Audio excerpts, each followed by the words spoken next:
Hello, this is our week number 10 video. I like to recap just a little bit, so let's go back to last week.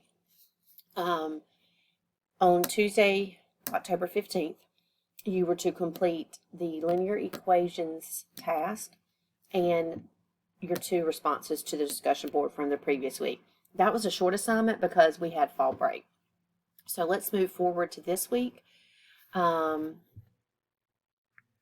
I have a practice worksheet right here. One thing you need to be able to do is quickly determine whether a situation is exponential or linear. So I have some practice for this. I also have the answer key below it.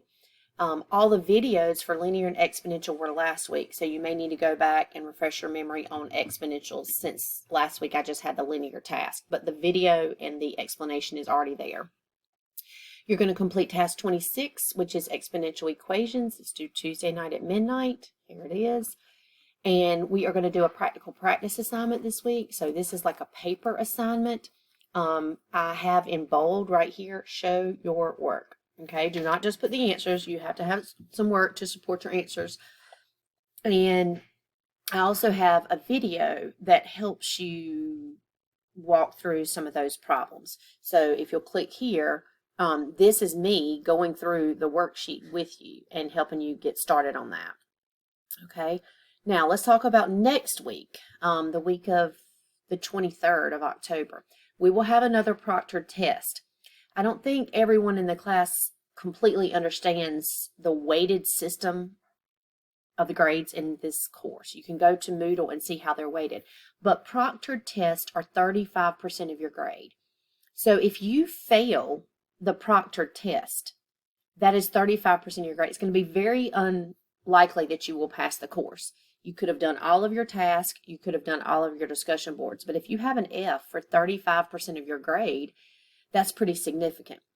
So we had some issues on the first proctored test. The first proctored test was ratios, rates, and proportions. So I want you to make sure this week, go ahead and be thinking about how you want to take that proctored test. It is open next week, and it's going to cover linear and exponential equations. So think about it, set up your proctor appointment, or at least get prepared for that proctor test. You will be able to use a sheet of handwritten notes for the proctor test. So as you're doing your task this week, as you're going back and reviewing those videos that I made last week on linear and exponential, make yourself notes, copy down examples, whatever you need to do. But we will have a proctored test next week. The only other proctor test we're going to have is the final exam. So 3 proctor tests are going to account for 35% of your grade. Again, if you fail every single one of those, it's going to be highly unlikely that you're going to be able to pass because proctor tests are weighted heavier than anything else in the class. So just wanted to give you that little heads up and a reminder, this is some proctoring information. So this week, you're going to complete the practical practice assignment on linear and exponentials. I have a video to help you get started. You're going to complete the exponential task, and you're going to be setting up or preparing for your proctor appointment. So next week, we'll take the proctor test on linear and exponentials. If you have any questions, let me know, and I'll see you next week. Oh, I wanted to mention one thing.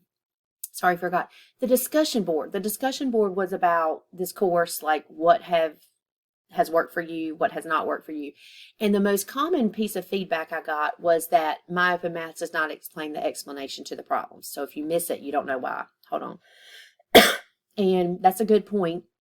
Not really something I can fix. Sometimes certain problems have a video that'll walk you through it, but not all of the problems. A couple other suggestions. Somebody suggested that they would like for Moodle to have like a little checklist. So I did change that on Moodle. I think that now it has a little checklist over to the side so you can check off the things that you've done. I think that was a great suggestion.